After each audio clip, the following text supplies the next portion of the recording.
नमस्ते, regional flavours में आपका स्वागत है।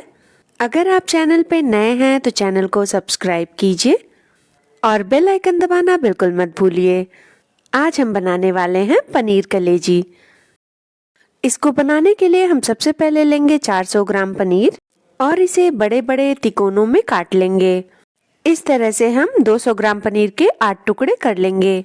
इसी तरह से हम पूरे पनीर को तिकोनों में काट लेंगे। इस तरह से हमने सारे पनीर को काट लिया है। अब हम इस पनीर को एक गहरे बर्तन में ट्रांसफर कर लेंगे और इसमें डालेंगे 4 tablespoon soya sauce. Soya sauce डालने के बाद हम इसमें डालेंगे 2 टेबलस्पून चुकंदर का जूस। चुकंदर का जूस निकालने के लिए हम चुकंदर को घिस लेंगे और उसे हाथ से दबाकर उसका जूस निकाल लेंगे। अब हम बर्तन पर ढक्कन लगा लेंगे और इसको अच्छी तरह से मिला लेंगे ताकि हमारे पनीर के टुकड़ों पर सोया सॉस और चुकंदर का जूस अच्छी तरह से लग जाए। इसको अच्छी तरह से मिलाने के बाद हम इसे आधे घंटे के लिए रख देंगे और ये देखिए हमारी पनीर अच्छी तरह से कोट हो गई है। इसको मिलाने के बाद हम लेंगे 2 हरी मिर्च, 2 मध्यम आकार की प्याज, 4 से 5 लहसुन की कलियां, 15 से 20 काजू, खड़े मसाले और 2 मध्यम आकार के टमाटर। उसके बाद हम एक कढ़ाई में डालेंगे 1/4 कप सरसों का तेल और इसको गर्म कर लेंगे। फिर इसमें डालेंगे 1/4 टेबलस्पून हींग और 1/4 टेबलस्पून जीरा। जीरा के क्रैकल होने के बाद हम इसमें डालेंगे 2 बड़ी इलायची, 2 छोटी इलायची, 3 लौंग, दालचीनी के 2 छोटे टुकड़े और 1 तेज पत्ता। और इन खड़े मसालों को हम भून लेंगे। खड़े मसालों को भुनने के बाद हम इसमें डालेंगे कटी हुई हरी मिर्च, बारीक कटा हुआ लहसुन और लच्छेदार कटी हुई प्याज और इन सबको हम मध्यम आंच पर भुनेंगे। और मध्यम आंच पर हम प्याज को 2 मिनट के लिए भुन लेंगे। 2 मिनट के लिए प्याज को भुनने के बाद हम इसमें डाल देंगे 1/2 टेबलस्पून अदरक का पेस्ट और इसे भी प्याज के साथ मिला लेंगे। फिर इसमें डाल देंगे 15 से 20 काजू और इन्हें एक साथ मिलाकर अच्छी तरह से भून लेंगे। जब हमारे काजू भुन जाएं तब हम इसमें डाल देंगे 2 टेबलस्पून घिसा हुआ सूखा नारियल और इसे हम तब तक पकाएंगे जब तक हमारी प्याज अच्छी तरह से भुन नहीं जाती।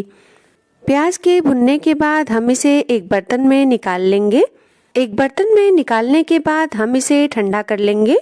प्याज को किनारे ले जाकर इससे तेल अच्छी तरह से निकाल लीजिए ताकि तेल भी इसके साथ ना चला जाए। अब सारी प्याज को हम धीरे धीरे करके इसमें से निकाल लेंगे और कढ़ाई में 2 टेबलस्पून तेल और डाल लेंगे। तेल के गर्म होने पर हम पनीर के टुकड़ों को कढ़ाई में डाल देंगे और इन्हें मध्यम आंच पर सुनहरा होने तक तल लेंगे। पनीर के टुकड़ों को बहुत ही सावधानी से डालें ताकि तेल के छींटे आपके ऊपर ना आए। और एक बार हमारे पनीर के टुकड़े सुनहरे हो जाएं तब हम इन्हें बाहर निकाल लेंगे। और ये देखिए हमारी पनीर बिल्कुल अच्छी तरह से फ्राई हो चुकी है।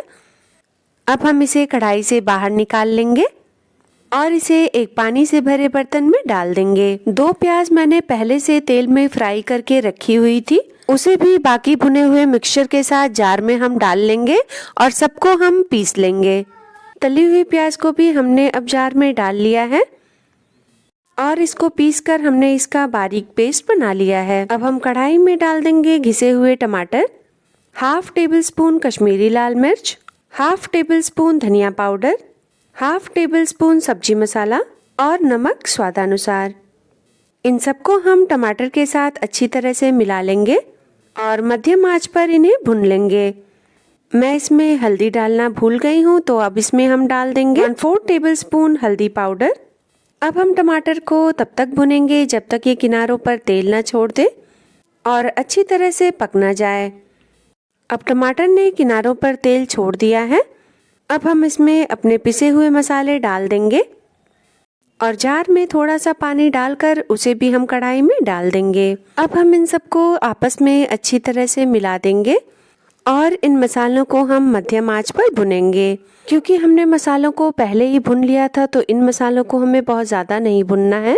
इन्हें हम बस 4 से 5 मिनट तक के लिए भुनेंगे। जिसमें हमने पनीर को मैरिनेट किया था वो मिश्रण हम अब इसमें डाल देंगे और इसको एक बार अच्छी तरह से मिला लेंगे। अच्छी तरह से मिलाने के बाद हम इसमें डालेंगे 1.5 कप पानी और पानी डालने के बाद हम इसमें पनीर भी डाल देंगे। पनीर को ग्रेवी के साथ अच्छी तरह से मिला लेंगे और मिलाने के बाद हम इसमें एक उबाल आने देंगे और पनीर को ग्रेवी में मिलाने के बाद हम आंच को धीमी कर देंगे और इसे ढककर 10 मिनट के लिए पकाएंगे। 10 मिनट हो चुके हैं। अब ढक्कन हटाकर देखते हैं कि हमारी सब्जी कैसी बन रही है। और ये देखिए हमारी सब्जी बहुत ही शानदार लग रही है। पर इसमें कलेजी का वो गाढ़ा रंग लाने के लिए अभी हम इसमें डालेंगे 2 टेबलस्पून सोया सॉस। और सोया सॉस डालकर हम इसे एक बार सब्जी के साथ मिला लेंगे। सोया सॉस को मिलाने के बाद हम गैस को बंद कर देंगे और ये देखिए इसमें कलेजी का परफेक्ट कलर आ चुका है और जब ये ठंडा होगा तो इसका रंग थोड़ा और गहरा हो जाएगा। अब हम इसमें डाल देंगे तवे पे सिकी हुई कसूरी मेथी। इसे हम हाथों के बीच रगड़ कर डालेंगे और इसे आप रोटी और चावल दोनों के साथ सर्व कर सकते हैं। अगर वीडियो अच्छी लगी हो तो वीडियो को लाइक कीजिए, चैनल को सब्सक्राइब कीजिए और बेल आइकन दबाना बिल्कुल मत भूलिए ताकि फ्यूचर वीडियोस की नोटिफिकेशन आपको मिलती रहे। इस वीडियो को अपने दोस्तों में शेयर कीजिए। अपना और अपने परिवार का ध्यान रखिए। आपसे मिलते हैं हम अगली वीडियो में।